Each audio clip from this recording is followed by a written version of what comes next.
Good morning, good afternoon, good evening, wherever you are in the world. This is Grant Cameron, and I have a super exciting presentation to do today. I'm joined by my longtime friend Paola Harris, who has another story. She is a investigator, but she's an investigator that runs around the world. I don't know how she she can't afford it, but she does it.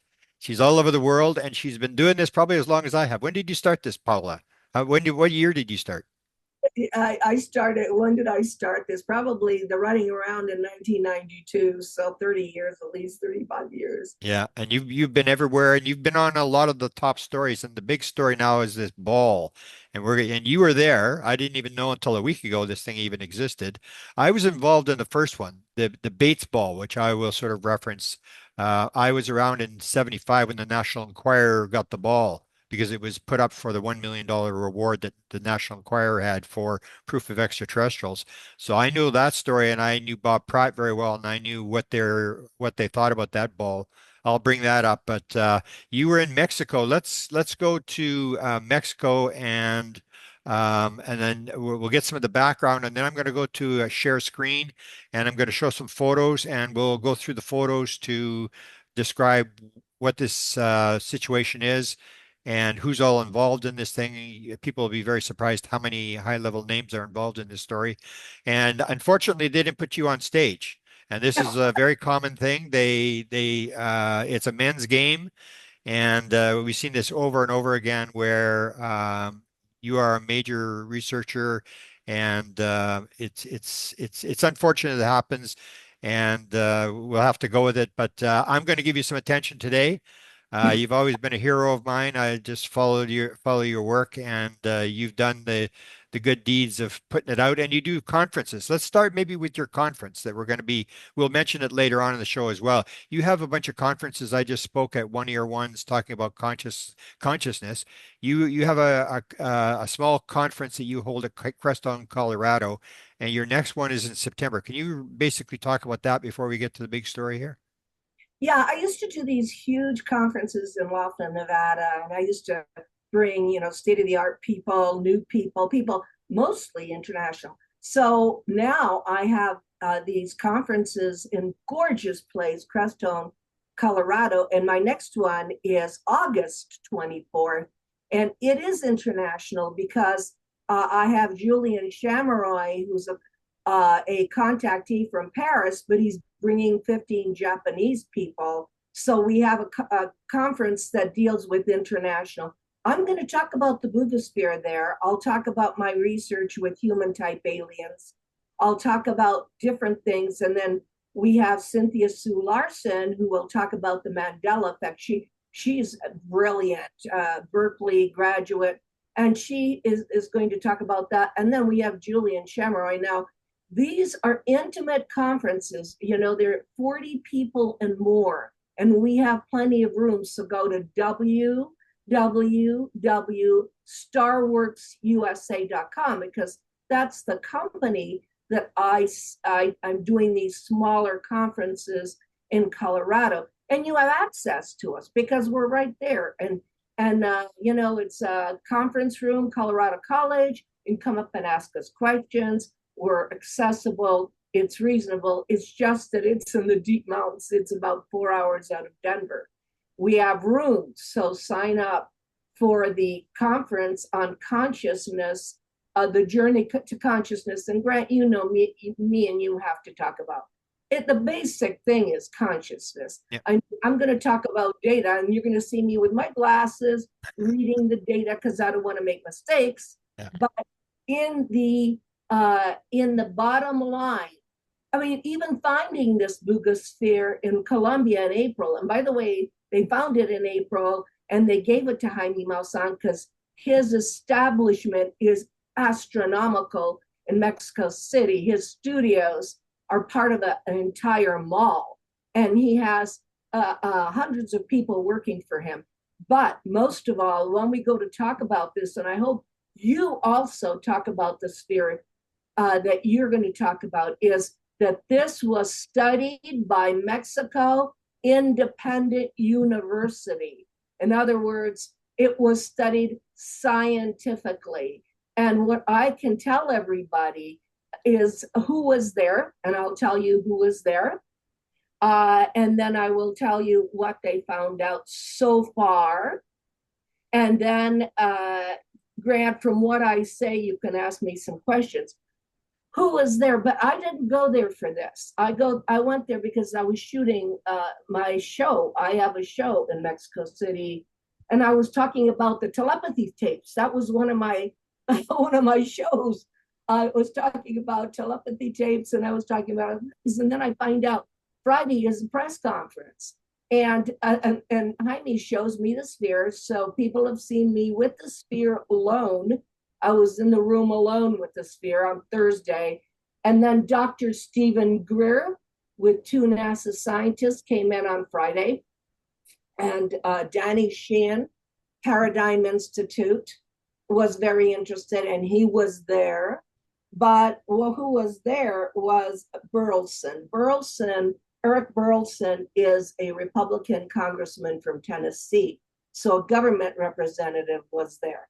And my friend Pier Giorgio Carria from Italy, who I'd worked with, has a studio there, and he had analyzed the original film footage of the sphere flying. Now, I mean, you could, if you see the footage, you could never have done CGI on this thing. It was all over the map. But we have to do it the way it's supposed to be done scientifically. You can't just assume. So Pier Giorgio and his group from Italy were there. They were shooting a documentary, like I think Stephen is shooting a documentary. And when people start getting skeptical, I feel like saying, just keep quiet and look at the data. I don't know what it is. I have no conclusions. It's just weird. And I will tell you, I refused to touch it because so many people had headaches, nausea, they had physical reactions to it. So I put my hand, if you see the video, I put my hand on top, but I was not going to pick it up. I don't need that kind of proof.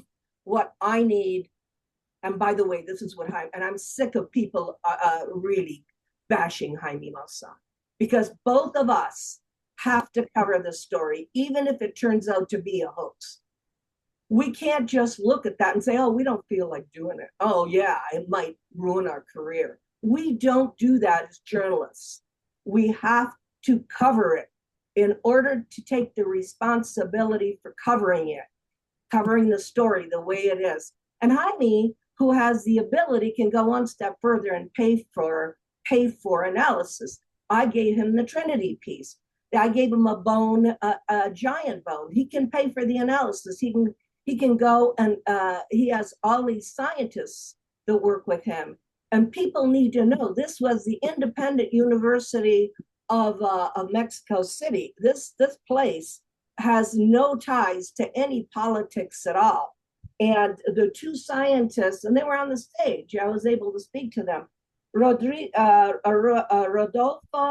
Garrigo was one of the scientists, and he's the one that went on the stage and talked about what I'm going to mention right now. It's UNA, Unified National Autonomous University of Mexico. And that's one of the reasons I think we can't get a whole bunch done if, whatever the results are controversial. No university wants to take this on, but these people do.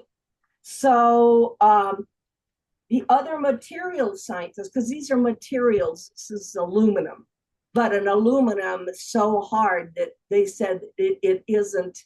Aluminum or stainless steel? Is it I thought it was stainless steel. No, it's aluminum. It's aluminum. Okay.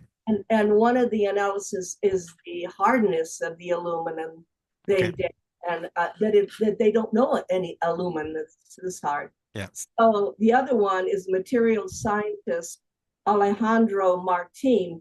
And so Grant and I are going to give you 3 links so you get the exact words, the exact analysis. I mean, I went on Facebook and they said it looks like a plastic chandelier. I mean, I think people, what is it? And if you're wondering and going to debunk, will you go down there and will you speak Spanish? Yeah. because the guy that was on the stage was speaking Spanish, and we had what do you call it? The We translators. we had the simultaneous translation. Yeah. So it wasn't science fiction we were listening to. We were listening to hard science. And I'm getting questions from people I work with, and I'm going, go find out. Go find out. I don't know hard science, but I will try to give you what I can give you. Okay. The man that found it, he basically found it in a field. He was in my hotel, so I could talk to him. He didn't speak English, but I understand Spanish. And it was levitating. It was levitating. So it was levitating. It is an aluminum, a very hard aluminum. The tomography X-ray showed that inside uh, was not solid, that inside had a lot of fiber optics and fiber optics that were doing different things and optics that they were used to seeing. And they don't know what the message was or the function. Now, the message is because of the glyphs. It hit a power line. It has these glyphs. My friend that was with me from California said it was Phoenician. Now, what are possible Phoenician glyphs doing on an incredible, piece of technology? The technology was flying. The video, the researchers from the National Autonomous University of Mexico suggested it didn't have radiation, so we're not dealing with radiation, but it was a kind of invisible energy that sucked all the water out of the grass and soil. So, I mean, if there's scientists listen to this, please go on these links because you're going to get it from the horse's mouth. Don't ever get it secondhand. I am not a scientist. I'm just reading what I took notes on. It sucked all the water out of the grass and soil, leaving them dead, unable to grow back. The microscope had looking at fiber optics through LEDs. Electronic, it was an aluminum alloy with exceptional hardness. I don't know what 330 on the Rockwell hardness scale is. I don't know what that is. You're going to have to go look at that. They said there's nothing available today like that.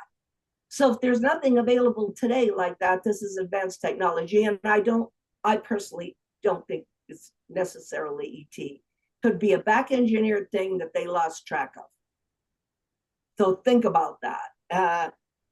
It's twice as hard as any aerospace aluminum. Oh. So inside the sphere, there's fiber optics with crystalline structures that have a binding polymer matrix. So it transmits light, it reflects lights. So it's kind of an engineered component. It senses different sizes of pure glass. In other words, the fiber optics look like pure glass. So presence of these fibers and sophisticated structures need more research. Now, the problem is, and I'm going to insert this, Grant, that while we were there, 2 fake policemen tried to come and take it and steal it. Is that right? Yeah. So, but impersonating Mexican police? Yes, they were going to take it, and it was intercepted. The guy that was dealing with this originally, the guy that is custodian of this, even said his life was threatened. His name, I'd interview him. His name is David Velez. He got hold of the sphere. He said companies called him and said, "It's ours. You give it back, or we'll kill you. We'll kill your family." So David Velez was on stage. In fact, here's a picture of David, but you can see him. You can see him on talking about this in the live. If they're threatening his life, they're threatening his family. They're saying it belongs to us. There he is, right there. He's got it, and he said, "Look, the only way I could stay alive is give it to Jaime Maussan. You can't keep this kind of technology and expect to have it in your backyard." He's the custodian of it, but the actual guy that found it in his field, you know, he's basically talked to us, and that is Jose Restrepo. He was in my hotel, so I was able to talk to him. Okay, And of what course, was his story? Like this happens in Colombia, right? Give me the beginning of the story with the guy who finds it. yeah, it was floating. It hit some wires. It hit some telephone kind of cable wires, and then it came down slowly. But he was able to film it with his cell phone, so it was on location. And he had it, and David took it with him. I mean, they got together because they didn't know what to do with it. So when when it's this dangerous and when it's this mysterious, and the reason why everybody in the world is interested is because it's I mean, the way that Greer talked about it is a possible free energy device. And so we're dealing with something that floats and has its own trajectory, and it could be controlled by something, who knows, but it levitates without a power source. It didn't have batteries, okay? It didn't have stuff inside that they could understand. So when one of the scientists was on stage, I was fascinated because what he did was spend a lot of time, and I'm going to give you the link on this, talking about Tesla technology. And he said, Tesla technology will explain this. And so I thought, wow, if he's going to talk about Tesla technology, and we're going back to Tesla, then why didn't they listen to him in the first place? It's so it models behavior of anti-gravity. So that's one of the reasons Dr. Greer is interested in it. Of course, everybody would be interested in it. It's a new technology. Verifiable scientific details about the material. It's really hard, complex, optical, suggests advanced data handling. This thing can do data, collect data. So I'm going, well, is it spying? You know, if it's collecting data, how is it doing it? So its weight mysteriously increases from 2 kilo to 10 kilo over days. How does the thing get, heavier? How does it get heavier? And there's, you can see the, what do you call it, the design, but Yeah. there's also a microchip. There's a chip on the top. Oh yeah. There. You can see that. So it was really great that the U.S. congressman was there, and I know that both he and Danny Sheehan, who has gone to Congress many times for the disclosure paradigm, his Paradigm Research Institute, wants to get this open. Now they're not moving the sphere out of Mexico City. That was one of the things I even talked to Jaime about. I said, look. If the minute you let go of that, you don't know where it goes. So it is being kept there, and it is being kept there for people to come down. For instance, I think the NASA scientists that were with Greer took scrapings, but I mean, scrapings is nothing around you see, I don't know if you have the picture, around what they call the equator. See those little holes around the equator? Jaime has a magnifying glass that looks at those little holes, and they're all lit up with fiber optics, and so you can see them from the equator on this thing. So what I suggest for the scientists that are watching this, see the equator, he's got Yep. this contraption that and I think maybe the holes are on top too, that he can put the light down and see the fiber optics. And that little camera is like your phone. It's like Wow. you can see what's inside because it's not hollow. There's technology inside that's extremely sophisticated. And of course, they're interested in that because they want to know how it levitates. They want to know how it moves. I mean, it doesn't seem to be remote controlled of any kind, but so I was there, and I prefer to give you the 3 links that I've collected for you, Grant, and you can ask me questions. I was just, see, I didn't touch it. Not touching it. It's like, I don't know if it's alive, if it has a reaction to you. I got no, I'm not touching this thing. But I did see, by the way, if you notice on the table, I have the book Conversations with Colonel Corso in Spanish there. It's on the table because Jaime wanted to interview me because in 1998, and that's the ultimate disclosure, guys, 1997, 98, when Philip Corso at the Republic of San Marino, in front of the whole world, this not in America, but in the Republic of San Marino, which is located in Italy, he says, I had a bunch of fiber optics that came from a spaceship. Period. Period. He said it out of his mouth. I mean, and he worked in the Pentagon. He's not somebody off the street. And it isn't about money. It was about his grandsons. You want to tell the truth. So I think that, I was with him for 2 years. I always wonder, you go into disclosure here, disclosure there. What happened to Colonel Corso? Get the book, Conversations with Colonel Corso. And he'll tell you what he had in, quote unquote, the nut file. Plus, he had fiber optics, high tenacity fibers, which is the outfit or whatever was glued to the being. He had the lens, which he said was night screening. And guess what? He was talking to Bobby Kennedy because he was part of the intelligence community there. So you think Jack didn't know? I mean, when I start watching what's out there is the latest flavor of ice cream, I go, oh my God, they don't do their homework. Here, I'm doing an interview. I don't know if you can click on it, but Let's see. I'm have to make sure I gotta make sure I got sound here. Okay. And you tell me whether you got. Will help us in our search for the truth. Based on your research For the truth. of the truth, the Buga sphere would have an extraterrestrial origin. Okay. Why or why not? Yes. Well, it's important. As I mentioned before, we must look at everything and connect everything for the truth. Everybody wants the truth, but it is important because here in Mexico City, it is science, it is feasibility. In Mexico, scientists of the National University study this Buga sphere. Yes, but university is a good place because a university is where people also are looking for the truth. There's no politics. It is, we are putting together what this sphere is and how important it is.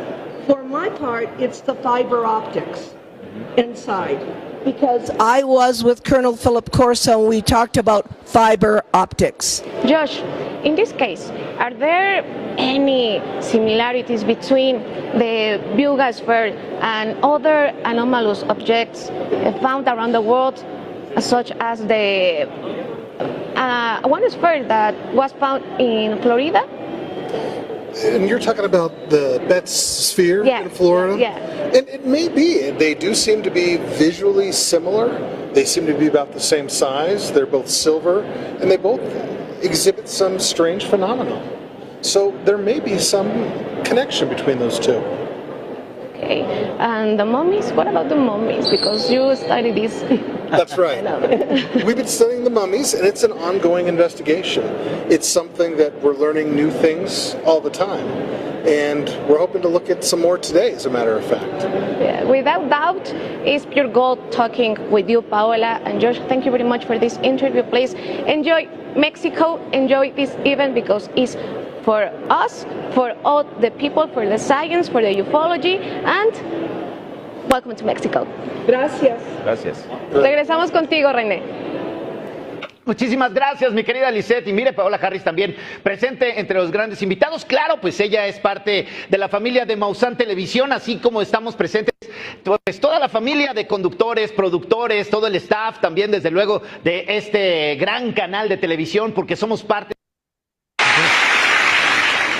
Explain who Josh is. When we were there, of course, they're going to bring out the mummies, but I was with the doctor that examined the mummies because he's doing work for me on the giant bone that was given to me in Sardinia. And this is an independent doctor who's going to do carbon dating, DNA testing, and all that. And he was there. He was there. So the people that were there wanted to see the bodies of the mummies, which are, by the way, anomalous. So those guys are the one I saw was in the hospital. They had to bring it out to show me. I don't do this kind of work, so I am not going to be the expert on it, but it is being done scientifically. In other words, the testing that this doctor showed me was all carbon, but it costs a mint, costs so much money that only someone like Jaime could do it. Just the electron microscope is $5,000. That's why you have to get funding to do this. But Josh is the son of the American scientist from the University of Colorado. He lives here in Colorado Springs, that verified the mummies that went down there. Well, their name is McDowell, and people do that's a separate research. But Josh and his father, I had met them another time. His father is very, very scientific, reputable, just a genius to talk to. And Josh was there representing his dad. He hadn't been there. That's why they went to the mummies. These mysteries need to be researched with the money that people can research them with in the structures and independent universities. That's why I kept saying there's no politics here. They are not getting grants from the government for like free energy or all the politics we have. Independent universities who do not make a final pronouncement. In other words, they didn't say it was ET, Grant. They didn't say it came from outer space. They just said we don't have anything like that. And high grade aluminum, even in aerospace, is not this hard. So if my dream is they all come together and study it together. But you got to go there. Number one, you got to go there, and you have to speak Spanish or understand Spanish. One of the criticisms Jaime's gotten in the past for everything he's done is when he's presented the experts, nobody understands language. But I do. I mean, because of Italian, I understand what they're saying. So the thing is, you have to be able, what if it was in Turkey? What? You're going to say just, oh, it's a hoax, and you don't understand Turkish? So I don't understand the logic behind the debunking of these things. If you don't bring a Spanish translator, if you don't go to the university, and I happen to go to the hospital where the one mummy was and get all the details, because I want to talk to the doctor about analyzing other stuff. So we can analyze it and have the truth, not some, just overall opinion. Research is not done on opinion. You have to get all of the ducks in a row and connect all the dots. And finally, you can ask me questions, but what do I think? This is opinion. I think it got loose from some back engineering place. And they trying to get it back. I don't think necessarily comes from outer space. If it does, that's amazing, but how can you even prove that? Then where does it come from? If it's not ours, but if it's theirs, where does it come from? Area 51, I mean, where does it come from? So it's a big mystery. So Paola Harris is just going to say it's a big mystery. It needs to be looked at scientifically. And if you're in Mexico, learn Spanish. Well, but there are people who know more about the ball than the president. I mean, they're like, armchair researchers who have an opinion on everything. And so that's what makes me happy about you is that you spent a lot of money. You spent almost all the money you have in life to do this. I mean, you're not very, you didn't make $1 million out of this thing. You lost $1 million, and you ran these big conferences, and you're still doing it, even though it's financially not to your advantage to continue this. So I'll always respect you for that, and I can help you wherever I can to move because you're one of the few people that's out there actually doing research. I mean, and people will criticize Greer, but at least Greer showed up. I mean, Greer went there and he brought scientists there, and he's just basically offering to do research. That's all you want. It's not like you're going to make an opinion. One of the things that's sort of interested me when you talked about the guy with this thing coming down reminds me of Desta and I were at Tucson at the University of Arizona. They were looking at James McDonald's files, and it was Desta that found the one. And it reminds me of this. And what that was look. I don't know if you've seen it. It looked like a spike. It was a photograph. I remember the archivist was really upset because we had these photographs all over the table, and you're not allowed to take more than one file out at a time and put that back in the file. And it's like this, almost like like a prison where we had these 100,000 rules about how to look at James McDonald's files. But anyway, it looked like a spike, and on the end it had like bubbles, like the metal had sort of bubbled on the end, and it had come down in 1939 and into a farmer's field in Illinois, I believe it was, and he gave it to his daughter in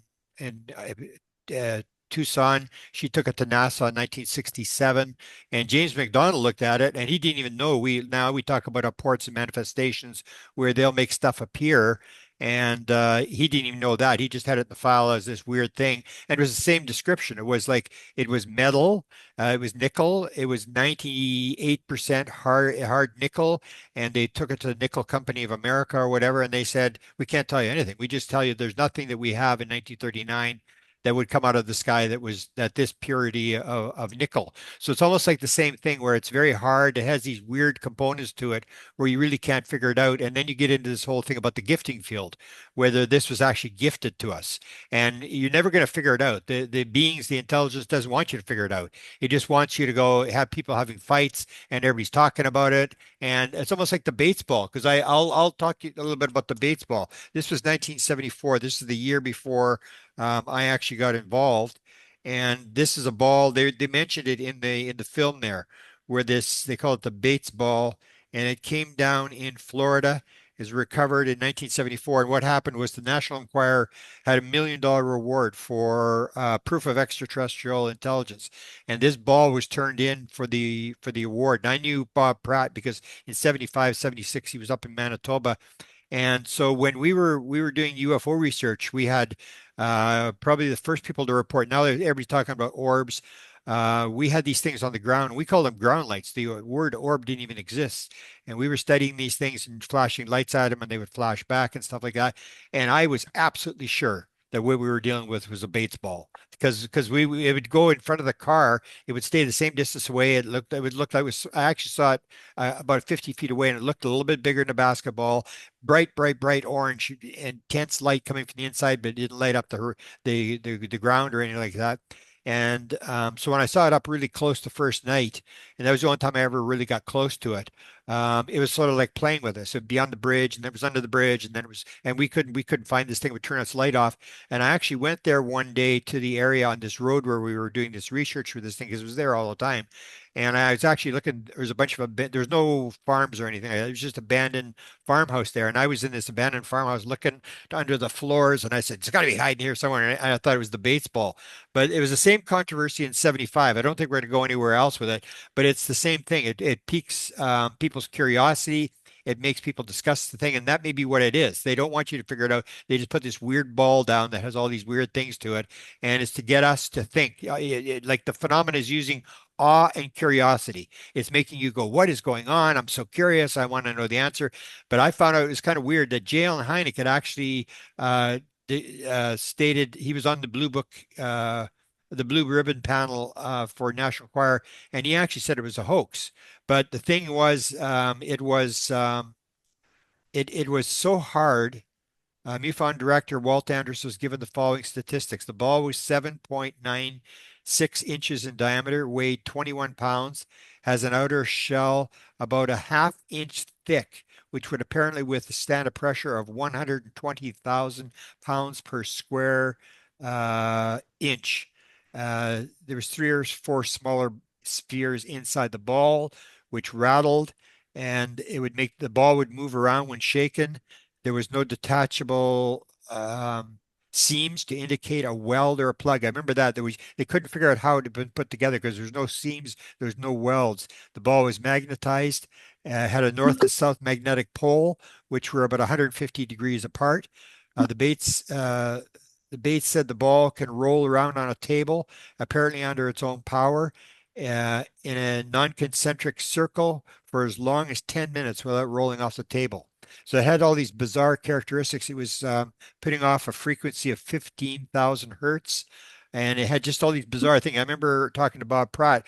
Now, Hynek said he thought it was a hoax, but when I talked to Bob Pratt, and Bob Pratt was no dummy, he was a very high-end reporter, and he said the National Enquirer was totally puzzled by this thing. They had no idea what to do with it. And they couldn't get permission to drill into it. That's what they wanted to do. So all they really did, they X-rayed it, and they determined that this stuff was on the inside of it.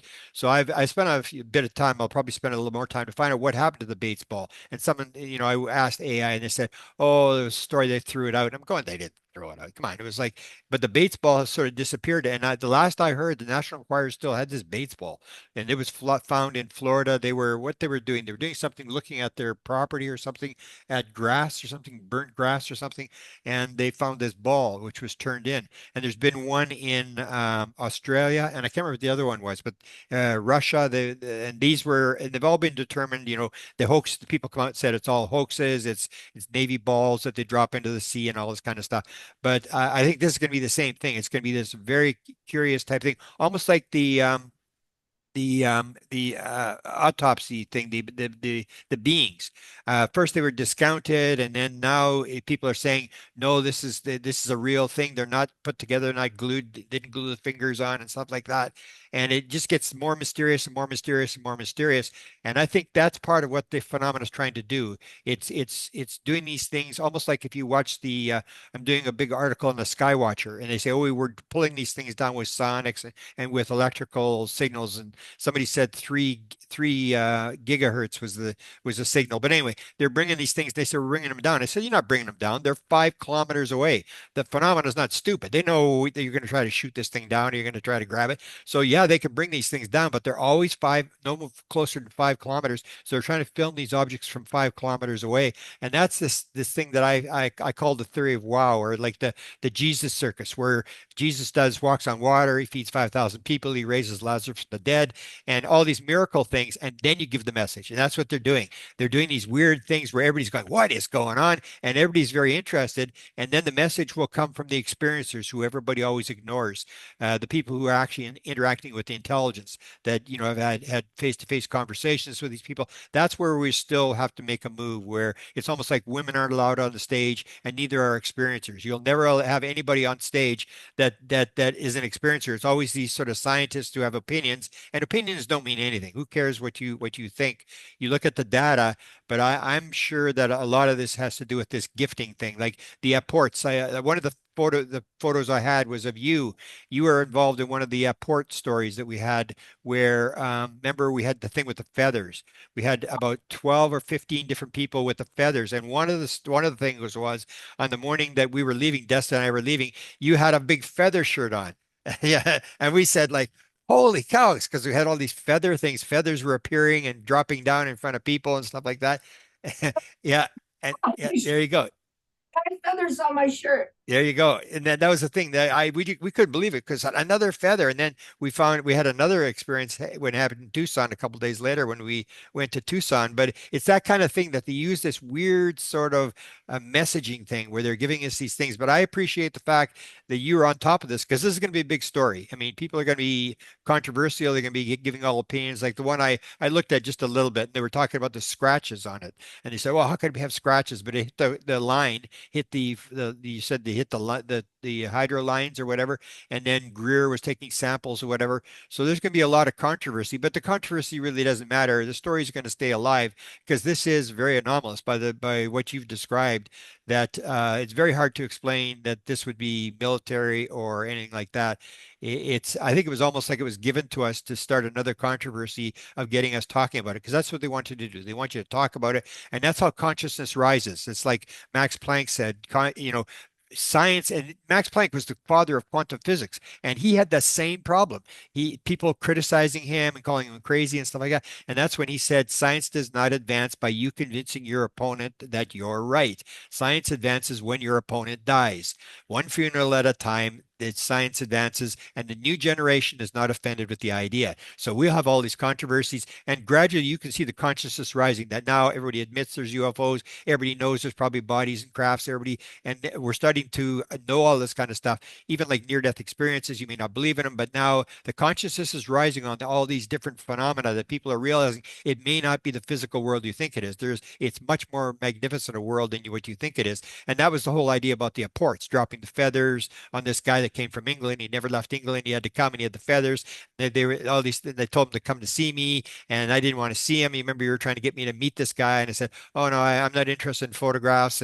And then he has this story about these feathers falling, and suddenly the feathers started falling in Laughlin, and you had the feather shirt on. It was that kind of thing where they're dropping apports and manifestations, little pieces that they put to get you interested. And that's what happened to me. It happens to you, where you see something or you hear something, and suddenly you get dragged into it and you can't let it go. And you start going, and your children aren't interested. Your child isn't interested.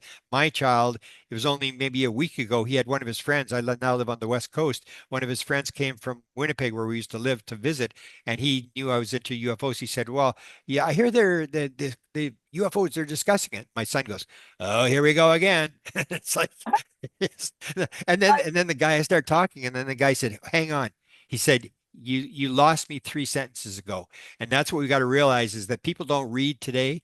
They sit on their phones. Jim Semivan brings us up that 54% of people in the United States read at a grade 6 level, and 21% of people in the United States are functionally illiterate. And we're sort of listening to these people and their opinions or whatever.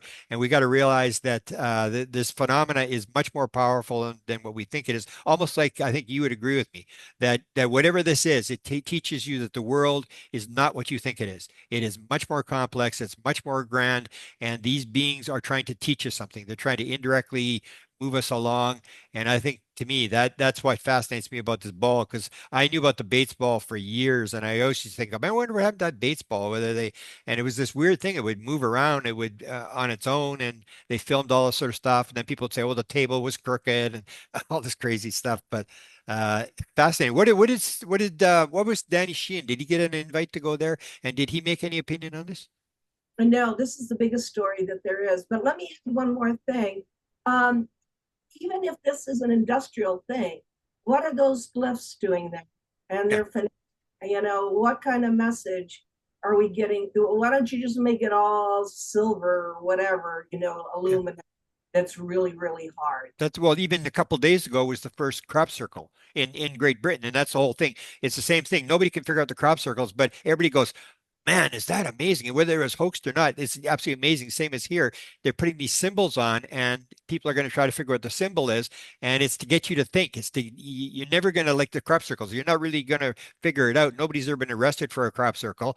Nobody's ever going to figure it out, but everybody's figures. There's got to be some messages, and people got this thing. And the same here. You're going to see a lot of interpretations of what those symbols mean, and the writing on there. Like Danny Sheehan got the writing, and you got this writing on there. And I've got people who do this writing. I've got 2 videos that maybe I'll link where they actually do this writing, and it looks a lot like that writing that's on that ball. Yeah. So I think I'm safe by saying it's a mystery. You can't come to conclusion. It's just to raise your consciousness. However, it is information gathering because of the different kinds of fiber optics they saw. They're all different kinds, and they're lit up. So it's gathering information, possibly transmitting it somewhere. It's like a spy, in a way. And then I remember when I was doing my Latin American research, that a lot of the contactees would see a ball, a canepula, what they would call a ball. Yeah, that's right. It's like it would be like a probe. So maybe there'll be a whole new study, and I hope scientists do it, of probes to see where probes come from. Maybe some of the probes are from us, and it's a spying device. But maybe some of the probes aren't from here. Yeah, well, that's you mentioned. What was the name of the again? Because that's Mission Rama. That was Ricardo, and these have been around since the 1970s, where they're talking about these. They even asked me, and what was the name of it again? It's a canepula. They call it a canepula, which is a probe. Yeah, And they asked me when I was there about and that's when I first heard the word. So they've had this idea of these things all along, that these balls that are moving around, and that's what we used to think, that in 75 there was big objects flying around, and then in 76 suddenly these things appeared on the ground, and I thought, oh, these things are just there so you can't see them very easily. They're sort of everybody thinks they look like farm lights or look like cars coming down the road, and so they can sort of hide. So that we thought the same thing, that these, we called them. In fact, I went to the guy Wilbur Smith, the guy who did his metallurgic analysis. I went to him and I said, "Hey, Art," I said, "we got these things, and we call them ground lights, and they're on the ground, and they flash back at you. You can flash at them; they'll flash back at you." And he said, "Oh, monitors."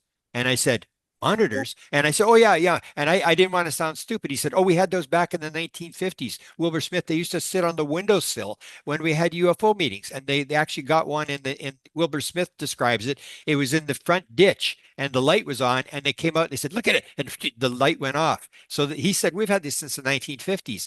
And even his kid mentioned, he said, "Dad, you tell him about that one that you saw, the little ball that came," and then he looked at the kid. He didn't say anything. The kid just backed out of the room because this guy was like a sort of had a security clearance and stuff. He would lock the door. Nobody was allowed to come in the room when we were there. But that's what he said. There are monitors, and it's the same thing. So this is back in the 1950, 54 period where they had these things, and now they have them. It's almost like they're playing it up, because now what's the big story? The big story is the orbs, the New Jersey orbs, the orbs flying around the Nimitz and stuff. And they say, "Oh, they want an orb. Let's give them an orb and drop this thing."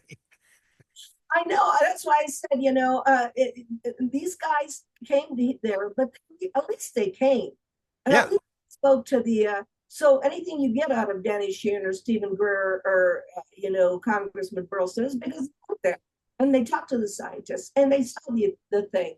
And I know it's hard for people to do field research, but that is the only way you're going to get the truth.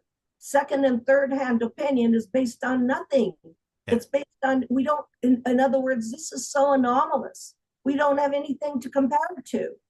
Yeah. So if we have nothing to compare it to, then what do you want to say? I mean, you can't throw out statements, plastic chandelier. I'm hey, yeah, they're gonna, the whole world is gonna go there. It's gonna go to an independent universe.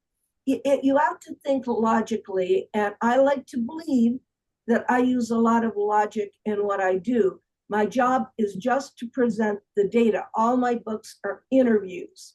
I have 7 books. They're all interviews with the people that were there at the time that had the experience. And, it's just like you with Wilbur Smith. None of this is new, but it is now. It is now. So I'm hoping there'll be a whole group of research scientists that will go there, because Jaime opens the doors. He's not keeping it. He's making money off it. He just wants to share this with people. I watch him. The man is honest. I'm sorry. But Right. we're international journalists that do the job. If it turns out to be a hoax, at least we did the job. But you can't base a hoax on nothing. You got to base a hoax on data, and other universities and other people that come down. And, and my dream is always that everybody get together and internationally come out with disclosure. It can't be one country. It can't be one group of people. They all have to come together and say, this is the reality. We're studying it. We don't know everything, because I'll tell you right now, after 45 years, you ask me what's going on, I can't tell you. I have no idea. I can just connect dots. I'm here to connect all the dots. The South American research, which I learned a lot from because they're very open. Yeah. And even going to Tokyo, which I was in Tokyo last year, Europe, just connecting these stories. And nothing is happening in the UFO field right now. So you'll see everybody jumping on it with opinion. Everybody, they'll all have an opinion. It's like, I'm going, well, unless you're there, of course, I'm not going to touch the thing. It's like, I don't touch it. But I'll do the best I can, Grant. I'll do the best I can to give the people the data. Then they need to go do some more research. And they just got data from you from the 1950s, for God's sakes. I mean, that's why I admire Stephen Greer. He knows everything that he talks about with the hidden technology. He's telling the truth. I mean, this has been hidden for a long time. And I'm glad they're mentioning Colonel Corso. He was a hero. And this is 1998, 1997. You're talking about disclosure? We had all kinds of people back then. We had Edgar Mitchell, we had Clifford Stone, we had Robert Dean. We had all of these people that were close friends of mine. And in a funny kind of way, I feel like I'm their voice, that I'm still remembering what they told me. I'm still remembering and sharing. These are military people. These are intelligence people. When I went to Latin America, then I began doing the contactee research. But before that, it was all legitimate witnesses. Yeah, and then you and I are the disclosure. I'm sure that when you die, they're going to say you did a good job because you did the best you could with what you had, and you pushed the thing forward. It's almost like that may be what it's about. Like the intelligence is still covering up as well. Like they don't. That's the thing. They don't really. They'll stay 5 kilometers away. They'll play these little games, and what they're doing is they're making you realize the world is not the way you think it is. And you and I have brought that out by people's testimony. So I appreciate. In fact, I've mentioned this so many times. I always say we should do a book on the Mount Shasta story. Because to me, two of the three biggest sightings that I say in 50 years were two that you were involved in. And the third one you weren't there, but it was at Mount Shasta. It was the same thing, the old Zendra thing, and that's to me is a significant story because it gives you indications that this is very, very complex, that these people are very, very intelligent, and that the world, you almost marvel at it. Like you say, the biblical thing, the grandeur of the universe. You have no idea. Once you start getting here, you realize that you and I are on the very edge of science. We're on the very edge of discovery, and that maybe even, 1,000 years from now, you're living another life, and then, you get a regression, and you goes back and says, "You were Paola Harris." I was Paola Harris. Oh, that's pretty cool. And that's what I think it's going to be. It's like we're moving the ball ahead. We've done the work. We're not sitting around doing nothing. We're moving it, and the disclosure is coming. You gradually, if you go back to 1975, we knew nothing. Now we know an awful lot of what's going on based upon what the South American people have said, the contactees, the people from the 1950s and stuff like that, and these ideas of the ball and stuff like that. We know so much more, but it's just a bigger mystery. It's not really that it's really been solved, and maybe that's not intended to be solved. That one guy said that's what you figure when you die. But we have been. I can't think of a more exciting life than we've had in terms of being on the very edge of these magnificent stories where you're sort of like everybody's trying to get information, and which is one of the questions I want to ask you. You're doing a show. Talk a little bit about your show, and you're going back to Mexico. How often? Once a month, and maybe we can do an update every month. You can talk to Jaime and say we're all at the ball, and we can do a little series as you go along. And so, talk a little bit about your show in Mexico that you do on Jaime's network there. Well, I've been at this for 45 years, and so I really I did the episode on the telepathy tapes, but I'm also friends with Uri Geller, and I also am very close friends with Russell Targ. So I knew the whole Stanford Research Institute group, and telepathy is so important. This is where you connect the dots. Telepathy is important.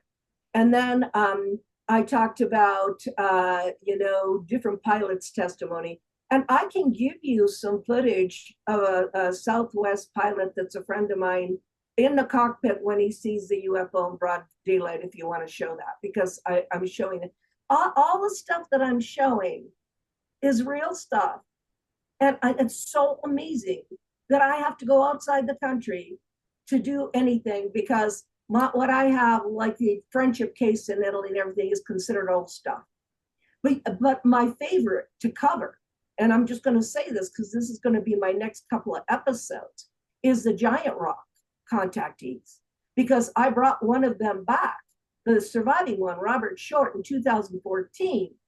In those days, the contactees were talking to the aliens on crystal radio. You can make your own crystal radio. I lived in those days. And when the FBI said to Robert Short, you can't do that anymore, and ETs wanted to use their vocal cords, I took Robert Short back And the reason why I'm telling you this, I want to end with this, is I took him back with a film crew and some of the people that were there in the 1950s and 60s.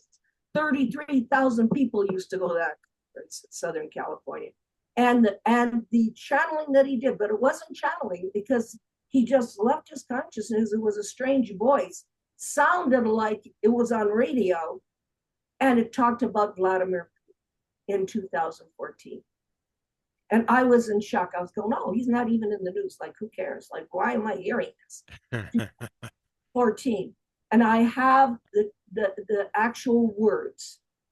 And the words were, we've got to come together as a species. It's called the end of separation. And I'm doing a whole series on those guys. Then I'm going to Latin America, what those guys told me. And it's individual research. For me to have to go back to the 1950s, to Adamski, Orfeo Angelucci, Howard Menger, Val Thorpe, all that stuff that we've thrown out, and then have a voice come out and talk about Vladimir Putin in 2014. And now it makes sense. But back then, somebody is watching us. Somebody is hoping we make it. Somebody is hoping we survive.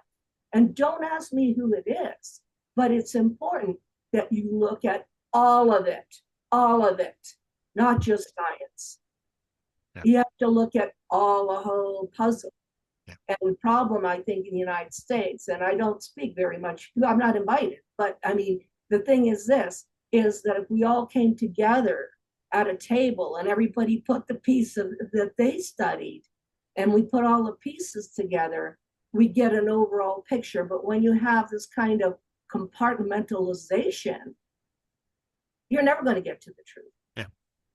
It's the oneness idea, separation or oneness. That's the main message that they have for us. Love and separation and oneness. That as long as you're separate, or the one expression was, whatever you separate from the divine and put into darkness, that same thing through co-resonance will drag you into darkness with it. What you damns you back. What you blesses you in return. To say that I am the light and you are, to say I am divine and you are not, is nothing more than the shadow pretending to be the light. And it's this idea that we are all divine. We're all segments of this thing. And I guess you and I volunteered before we came, that you volunteered that you were going to go around the world and stuff like that, the big mission and stuff.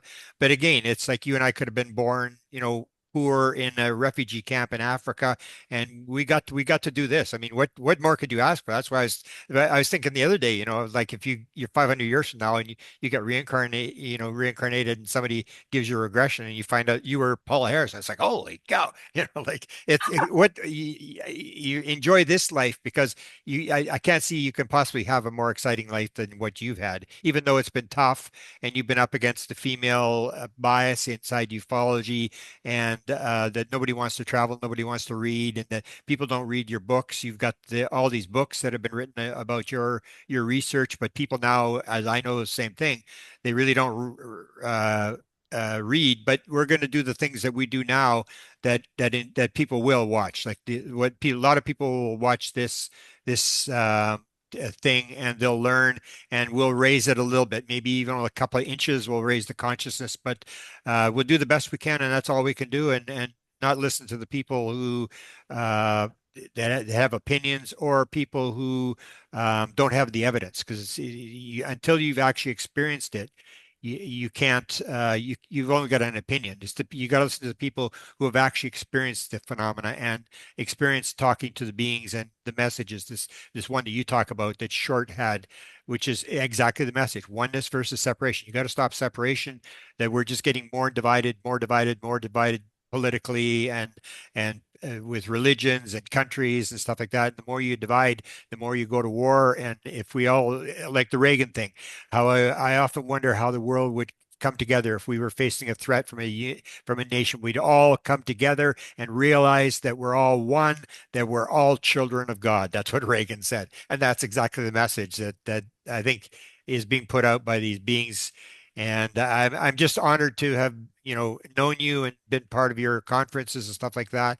And I hope we can do a lot of stuff down the road in terms of raising consciousness, because we're both on the same page that research is important, but it's more than just the simple research of the clicks that people get on conspiracy theories and what the government knows. Like, who cares what the government knows? We want to figure out what's actually going on. I think you and I probably have a lot of stuff that the government would probably want, that they're struggling to figure this out as well, because the phenomena hasn't landed on the White House lawn. It's indirectly given us little hints as to what's going on, but you and I have struggled to do it, and at times it's tough because you're not getting paid for it. But I'm just so happy that you're willing to share this with me and that you were there. I was like, whoa, Paula was there. It's like Paula's everywhere. It's like that's why I contacted you, because I heard about the ball, and then Paula was there. It's like, it's you at the news conference. So I appreciate your coming in. So talk a little bit about some of the opinions, and then we'll sort of close it down there, and we'll put the links in. Please, The please. the links, and we'll put the link into your conference, which is in August. Oh, yeah, it's August, but I want you to put the links into the real live, scientific thing. Yeah. And I forgot to tell you, I was with Sid Goldberg, a guy who was there too. So Sid was there too. Sid was there too. Did he do any interviews with any of these people? I don't know because they had their own deal. The guys were all, there. Yeah, They had their own things going on, and I was like sitting way on the end and trying to cover it the best I can, taking notes as fast as I could. wow. And by the way, I want people to understand the only reason I was part of the research group, not because I need to be on stage. I hate being on stage. I hate the whole, Yeah. I have to be behind the curtains. But I am part of the research group, and I was a woman, and that was the part that I thought, I'm part of the research. I'm giving information to the world. But Sid was there, Gaia was there. My colleague from Italy was emotional when I saw him. I hadn't 35 years I've worked with them, and my magazine in Italy is covering this. So they were texting me for photos. I got the photos for everybody. They can use them. They're out in the domain. So that's my job, just to cover the story. And I did. And not knowing even they were going to have a press conference. I just happened, it's coincidence, I happened to be there. But as far as what I do that would support my work is I have Patreon. Yeah. And you can talk to me on Patreon. And Patreon helps me put gas in my car because there is no money here anywhere. In fact, all came out of my pocket. I never was sponsored by anybody ever. But the other thing is, I love talking to people about consciousness. And Crestone, you did an amazing job. Everybody was stunned in May. But I will always have May, Memorial Day, and I will always have August. Next year, I've got Aaron Judkins, Gobekli Tempe, talking about his in-person research in Mount Arafat for the Noah's Ark. Okay. And for Gobekli Tempe. So I'm trying to do some ancient alien, and Desta will be with us again. So I love it in May, but August is my August 24th through 26th is the international with the Japanese and Julian Chameroy from Paris. And it will be, I'll talk about this too. I mean, I'm one of the speakers, and Cynthia Sue Larson. That's www.starworksusa.com. They have my master classes, my Patreon stuff, and the two, small intimate conferences I do in Crestone. But if there's anything coming up, I'll be there. Beautiful. Yeah, I would appreciate people use your Patreon, because I'll come on there. We may even do some stuff on the ball. We'll put it on Patreon. That we do stuff from time to time on there, and you've got other people that are on there, and you're like a former teacher. And that's your idea, is that you're like training, you're putting this stuff out there. And so yours is almost like a workshop when you do these things. It's now you've gone just to a couple speakers. It's more in depth. I'm very happy because I got to speak for like 3 hours, 4 hours or whatever it was. And say what I wanted. And the people I appreciate. The other thing that if you go to Crestone that I was really amazed with was the questions that the people who came up to ask questions. I couldn't believe the quality of the people you had there. It was sort of like any of these people could lecture. I really didn't know who they were, but the stuff they were asking me indicated these are very, very well-read people that know actually what's going on. So you get that. You'll know that with conferences is that you not only get the lectures and stuff, that you actually get to meet people that you get to know year after year, and you go back because these are your friends, and your family won't listen to you, but these people will listen to you, and especially if you've had experiences that you can share. So help Paula, because I know that this situation she's had with the money, she's sold most of what she had, and she had a couple houses and stuff like that.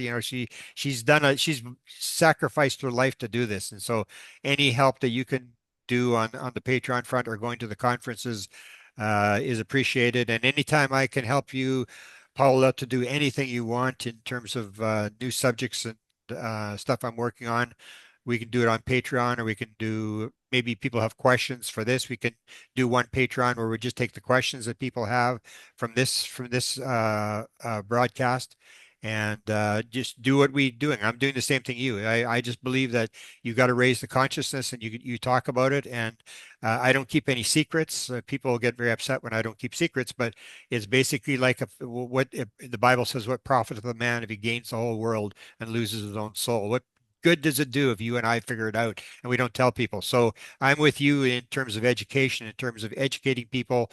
And when people are ready, they'll pick it up. And I think we're actually making some headway. But we are sort of on the very edge of this unbelievable universe that tell people. I used to say 1,000 times more complex than what you think. I would say now it's 1,000,000 times more complex than you think. You have no clue once you start looking at this thing, how complex it gets. It's not simply aliens who got lost in space. It's got to do with consciousness. It's got to do with the nature of reality. It's like they almost call it about indigestible. The one high-level CIA guy, they got the 7-hour briefing. He said it's indigestible. That's why they won't disclose it, because he said you simply cannot drop this on. It is so complex that you just simply can't drop it on a population where most people don't read, and they just sort of are on their phones and stuff like that. So you and I live in that beautiful world of realizing the world is almost like the more magnificent, not more magnificent than you think. It's more magnificent than you could ever believe. Amazing. And Grant, I just love you. You and Colin Andrews and Stephen Greer, who is very brave to keep going with all these, disclosure witnesses that he's dug up that are the actual people. And now Colin Andrews is not, he's got physical condition, and he's still posting, he's still doing his little job that he came on Earth to do. And even with the conditions that he's in, and your condition is the financial thing, where you run these conferences, and as people don't really know, you can lose a lot of money on a conference if it turns south, and you got to put the money out of your own pocket and guarantee the hotels and stuff like that. So that's your condition, and I will always respect you for the fact that you sacrificed everything that you had to do this story, and hopefully you get a good place in heaven when you get there. I want to be part of a cosmic, group of people. I just want to be, I just want to be part of a cosmos of exciting people. Yeah. And I thank you from the bottom of my heart for what you do. And anytime you want to talk to me, anytime you want to cover any subject, because I have so many of them, you just let me know. Yeah, Grant, God bless you. Thank you so much. Yeah, we'll do that, and we'll leave it at that. And we're going to put the links in for your conference for these 3 videos that you say people should watch, which will give you information. And hopefully we can do this again soon. If you're back in Mexico, talk to Jaime, find out what the latest is, and we'll do an update on this where people can actually get the information, because they're going to be scrambling for information. And you may be the only source that they have in terms of listening to it or being on Twitter and hearing a bunch of people making up stuff. I'm not on Twitter. Yeah. So you're our spokesman now. You're our spokesperson, I should say. You're a spokesperson. You're on stage, and we are awaiting your next information as to what's, because that's going to be my thing is going to like, I wonder what's going on now. What are they doing with the ball? Like in this sort of stuff. And you're in that thing where you go to Mexico every period of time. And that I'll be waiting for you to update me every month as to what they've discovered and where it's going, both with the mummies and with the ball, because these are two magnificent mysteries that people can say they've been solved. They have not solved anything. Absolutely. I'm not stupid. I wouldn't just fall off the turnip truck yesterday. Or as we say, I may have been born at night, but it wasn't last night. Yeah, well, let's see if we can get you directly with Jaime because you got to go to who's doing the work. Yeah. Uh, Although and he's pretty busy. That's the thing. He's pretty. I'll tell you, have you ever heard the story I told about Jaime, the synchronicity story? I was in Mexico. I went on a cruise in Mexico. I went down the Caribbean side of Mexico there, stopped at all these different things. And I got off one cruise thing and we had gone in. There was a big hurricane and it knocked out the the thing in the main where we're supposed to go. So we went to this other town sort of across from the island. And we got off the cruise ship and walked onto the shore, and there was a one of these, what do they call them? The resort things. So I was in there and we went to get a beer at this little bar there. And all of a sudden someone says, "Hey, Grant, what are you doing here?" And I look and it's this Charlie guy. He used to run the carpentry department at the University of Manitoba. And I said, "What are you doing here?" And then so he started talking and I said, "Do you come to Mexico all the time?" And he said, "No, it's the first time I've ever been out of Canada. I went to Minneapolis one time, but I've never been out of Canada. So my wife said we got to go somewhere. So we decided we're going to come here."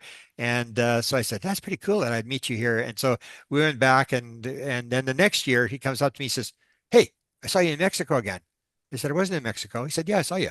And I said, "You did?" He said, "Yeah, I was watching TV and you're on TV with Jaime Maussan." It's like, it's like this, Jaime had done an interview with me with Laughlin, and it's kind of this synchronicity. It's like again, and it's like so I was on TV when he's watching this Mexican TV. So that's where I say it's a weird world where you get these synchronicities and weird things that happen, and you just marvel at how magnificent and complex the world is. You just got to follow the data, follow the dots, as you say, like or how do you talk to a ball of light? And these are these kind of questions that nobody would ever think about. Where in our field, that's what we're trying to do is we're trying to figure out it. We don't just take it as a story. We're trying to figure out like where did that thing come from? What is it? What's it trying to say? And so it's an exciting world to be in. It's just a little tough from time to time that you're up against a society that is into, and you can't blame them. They're, take the kid to soccer, pay your bills, all this kind of stuff, that they really are in a different world. And we are sort of the leaders of this leading edge that comes down to the nature of reality, that people really don't think about the nature of reality till they got 6 months to live. They find out they're going to die. Then they're scrambling around. You and I spend our entire lives trying to figure out why are we here? Where are we going? And what are we supposed to be doing here? Why are we even here? And most people don't even do it. So we'll leave the stuff. You've got your data. Your data is going to Rice University after you pass all your material, and it is going to be going down in history. That how many people can leave their files, their personal styles to a university that will take it. I know the university here wouldn't take mine, and so I put it all online, and so my stuff is all online. But it's not often that you can your work is so important that a university wants to keep your stuff for history for people 500 years from now, that they'll go back and look at your material, that it wasn't lost. It was very valuable part of history. Thank you. Yes, that's where it is with Jacques Vallée, John Mack, Willie Strieber.